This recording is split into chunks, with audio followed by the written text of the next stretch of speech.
Hello, hi. ഞാനിപ്പോൾ എവിടെ ഇരിക്കുന്നതെന്ന് അറിയോ? ലണ്ടനിൽ ഒരു പാർക്കിൽ എൻ്റെ പേരക്കുട്ടീനെ ഒരു ഡാൻസ് സ്കൂളിലാക്കി മോളുടെ അവളുടെ ഡാൻസ് കഴിയുന്നവരെ ഞാനിങ്ങനെ വെയിറ്റ് ചെയ്ത് ഒരു പാർക്കിലിരിക്കുകയാണ്. എന്ത് രസമാണെന്നറിയോ? നമ്മുടെ നാട്ടിൽ നമുക്ക് ലാക്ക് ചെയ്യണ ഇങ്ങനെ കുറച്ച് കാര്യങ്ങളുണ്ട്. നമ്മുടെ നാട്ടിൽ നമ്മളൊരു പാർക്കിൽ പോയി ഇങ്ങനെ തനിച്ച് പോയി ഇരുന്ന് കഴിഞ്ഞാൽ ആളുകളുടെ നോട്ടം തന്നെ വേറൊരു രീതിയിലായിരിക്കും. ഇവിടെ ഇവിടെ ആള് വളരെ കുറവാണ്. ഇത്രയും വലിയ പാർക്കിൽ 5-6 ആൾക്കാർ മാത്രമേ ഉള്ളൂ. ഭയങ്കര കോൾഡാണ് കേട്ടോ. അയ്യോ, ഭയങ്കര കോൾഡാണ്. എന്നാലും എന്തൊരു സുഖമാണ് ഈ ലോൺലിനെസ് എൻജോയ് ചെയ്യാൻ പറ്റുക എന്ന് പറയുന്നത്. വല്ലാത്തൊരു സുഖം. നമ്മളെ ജീവിതത്തിൽ നമ്മൾ ഇത്രയും കാലം ഈ ഭൂമിയിൽ ജീവിച്ചിട്ട് നമുക്ക് തനിച്ചൊരു കുറച്ച് നേരമല്ല, കുറച്ച് ദിവസങ്ങൾ നമുക്ക് തനിച്ച് നമ്മൾ ജീവിച്ചിട്ടുണ്ട്. പ്രത്യേകിച്ച് നമ്മൾ കുടുംബിനികളൊക്കെ ആയതിന് ശേഷം. കുടുംബിനിയായി കല്യാണം കഴിഞ്ഞു, ഉടനെ തന്നെ കുട്ടികളായി, അവരെ നോക്കലായി, അവരെ സ്കൂളിലയക്കലായി, അവരുടെ കാര്യങ്ങളായി, അങ്ങനെ വർഷങ്ങളിങ്ങനെ കടന്നു പോവും. 10-30 വർഷം എങ്ങനെ കടന്നു പോയിന്ന് പിന്നീട് ആലോചിക്കുമ്പോൾ നമുക്ക് പോലും ഒരു ഐഡിയ ഉണ്ടാവില്ല, സത്യം പറഞ്ഞാൽ. അപ്പോൾ നമ്മൾ അതൊക്കെ കഴിഞ്ഞ് നമ്മളുടെ ഒരു മധ്യവയസ്കൊക്കെ കഴിയാറാവുമ്പോൾ, അതായത് ഒരു 50 കഴിയുമ്പോൾ നമ്മളിങ്ങനെ ആലോചിക്കും, നമ്മൾ എന്ത് ചെയ്തു? നമ്മളെ തനിച്ചാണ് ദൈവം ഭൂമിയിലേക്ക് വിട്ടത്. പക്ഷെ നമ്മൾ ആർക്കൊക്കെയോ വേണ്ടി കിടന്ന് ഓടി, മനസ്സ് പുകച്ചു, മനസ്സ് നീട്ടി, അങ്ങനെ ഇങ്ങനെ. എൻ്റെ അനുഭവം അതൊക്കെ തന്നെയാണ്. അതുകൊണ്ടാണ് ഞാൻ ഇത്ര സ്പഷ്ടമായിട്ട് പറയുന്നത്. നമ്മൾക്ക് ഇനിയുള്ള ശിഷ്ടകാലം എത്രയാണോ അതെങ്കിലും നമ്മൾക്ക് നമ്മുടെ കൈപ്പിടിയിൽ ഒതുക്കാൻ ശ്രമിക്കണ്ടേ. നമ്മൾ വിചാരിക്കും നമ്മൾ അങ്ങോട്ട് മാറി നിന്ന് കഴിഞ്ഞാൽ നമ്മുടെ വീട്ടിൽ ആകെ നിന്നു പോകും. വിശക്കുമ്പോൾ എല്ലാവരും ഭക്ഷണം എന്തെങ്കിലും അന്വേഷിച്ച് കണ്ടുപിടിച്ച് പുറത്തുനിന്ന് പോയി കഴിക്കുമെങ്കിലും ചെയ്യുമല്ലോ. നമ്മുടെ കുട്ടികൾ വേറൊരു ദിക്കിലായി കഴിഞ്ഞ് കഴിഞ്ഞാൽ പിന്നെ നമ്മൾ ആരെയും കാത്തു നിൽക്കരുത്. ഇപ്പോൾ ആരോഗ്യമുള്ള ഭർത്താവാണെന്നുണ്ടെങ്കിൽ നമുക്ക് ധൈര്യമായിട്ട് അവരെ ഇട്ട് ഗ്രൂപ്പ് ടൂർസ് തന്നെ പോകാൻ പറ്റാത്തവർക്ക് ഗ്രൂപ്പ് ടൂർസിനും എല്ലാം പോയി എൻജോയ് ചെയ്യണം നമ്മൾ. കാരണം നമ്മൾ എന്തൊരു വിഡ്ഢികളുടെ ലോകത്താണ് ജീവിക്കുന്നത്. നമുക്ക് തന്ന ദൈവം ഈ സുന്ദരമായ ലോകത്ത് നമ്മളിങ്ങനെ ഡ്യൂട്ടീസിൻ്റെ പേരും പറഞ്ഞ് നമ്മളിങ്ങനെ തലകുത്തി നിൽക്കുക. പിറ്റേ ദിവസം രാവിലെ എന്തുണ്ടാക്കും, ഉച്ചയ്ക്ക് എന്തുണ്ടാക്കും, രാത്രി എന്തുണ്ടാക്കും, ഇത് കൊടുത്ത് അവർക്ക് ഇഷ്ടമാവും, ഇത് കൊടുത്ത് ഇവർക്ക് ഇഷ്ടമാവും, പാത്രങ്ങൾ എത്ര കഴുകാണ്ട്, ഇങ്ങനെ നമ്മുടെ ദിവസങ്ങൾ പോയിക്കൊണ്ടിരിക്കും.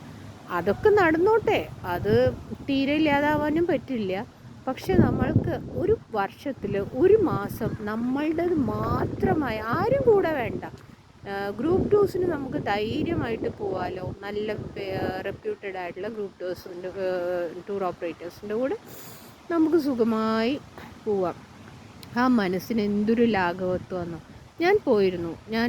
കുറച്ച് നാൾ മുമ്പ് ഞാനൊരു ഗ്രൂപ്പ് ടൂർ പോയിട്ടുണ്ടായിരുന്നു.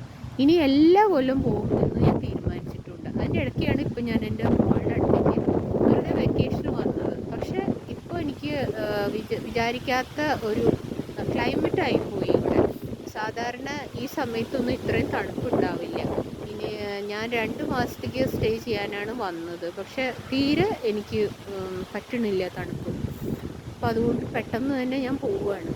അപ്പോൾ ഇവിടെ ഞാനിങ്ങനെ ഈ പാർക്കിലിങ്ങനെ ഇരുന്നപ്പോൾ എനിക്ക് ചിലപ്പോൾ നിങ്ങൾക്കിങ്ങനെ സെൽഫി ആയ കാരണം എനിക്ക് കൂടുതൽ ദൂരത്തേക്ക് കാണിക്കാൻ പറ്റില്ല. ബാക്കിലുള്ളത് മാത്രമേ കാണിക്കാൻ പറ്റുള്ളൂ. പക്ഷെ എന്തൊരു രസമാണ് ഈ ഭൂമി. സ്വർഗാണെന്ന് വിളിച്ച് പറയാനായിട്ട് നമുക്ക് ഇങ്ങനെയുള്ള ചില കാഴ്ചകൾ കണ്ടാൽ മാത്രം മതി.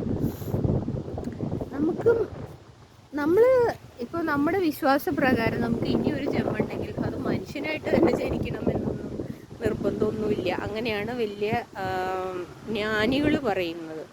അത് നമ്മളുടെ കർമ്മഫലം പോലെ ഇരിക്കും. അപ്പോൾ അതുകൊണ്ട് ഇനിയും നമ്മളൊരു മനുഷ്യനായി എവിടെയെങ്കിലും ജീവിക്കും എന്നൊന്നും പറയാൻ പറ്റില്ല. ചിലപ്പോൾ വല്ല പുഴുവായിട്ട് വരെ നമ്മൾ ജീവിക്കാം. പുഴു, അതുപോലെ വൃക്ഷങ്ങൾ, പുല്ല്, അത് ഇത്, പട്ടി, പൂച്ച, അങ്ങനെ പോവും. അതിനെപ്പറ്റിയൊന്നും നമുക്കിപ്പോൾ ആധികാരികമായിട്ടൊന്നും പറയാൻ പറ്റില്ല. ശരി തന്നെ. പക്ഷേ ഇന്നലകൾ ഇപ്പം ഞാൻ എല്ലാവരും പറയുന്നത് കേട്ടിട്ടുള്ള അതുപോലെ തന്നെ ഞാനും പറയണം. ഇന്നലെയൊന്നും തിരിച്ചു പിടിക്കാൻ പറ്റില്ല. നാളത്തെ നമ്മളെന്താ എന്ന് പറയാൻ പറ്റില്ല. ഇന്ന് ഈ ഒരു ദിവസം നമ്മൾക്ക് ഹെൽത്ത് ഉള്ളപ്പോൾ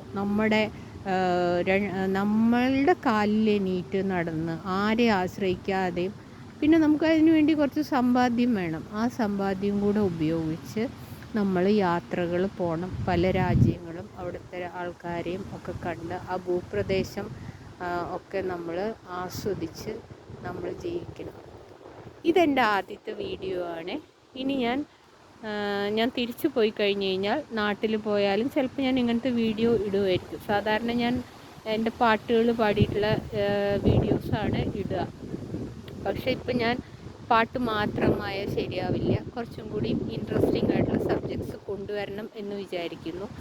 ദയവീത് എൻ്റെ ഈ വീഡിയോ ഇഷ്ടമായിട്ടുള്ളവർ ലൈക്കും സബ്സ്ക്രൈബും ചെയ്തു കഴിഞ്ഞാൽ നല്ലതായിരുന്നു. So thank you very much.